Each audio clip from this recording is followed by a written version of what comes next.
Hi, this is Dennis, and I'd like to talk about what happens when you have multiple batteries in series in terms of balancing.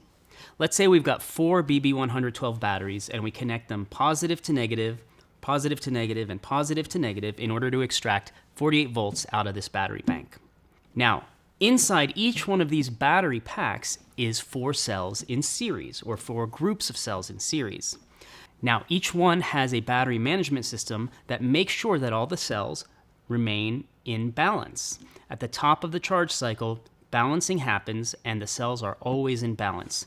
Now, the same thing can't necessarily be said when you have four battery packs in series, because there's no bleed resistor that will allow the higher state of charge packs to bleed down to meet the lower state of charge packs.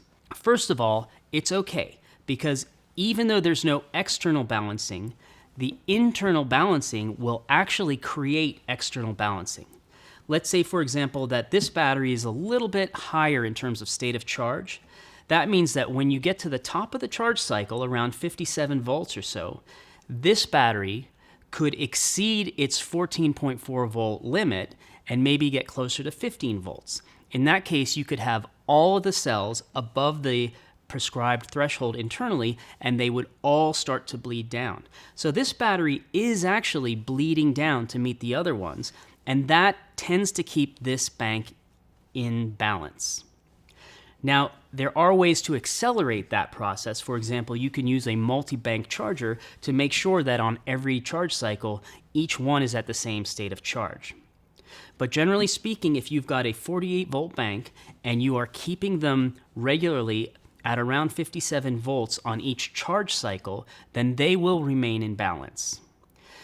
It is possible that you will exceed the high voltage limit on one of them. If one cell exceeds that threshold, it will cut off the charging current to all of them. And since you could have a little bit of an imbalance caused by all sorts of reasons, for example, temperature extremes or high loads, then it's possible that that cutoff happens even lower than 57.6 volts, which is our target charging voltage. It could happen at 57.2 volts or lower. In that case, there is nothing wrong with lowering that bulk absorption voltage down to 57 volts or even lower until that cutoff stops happening, and then over time raising it up because the batteries will become more and more imbalanced.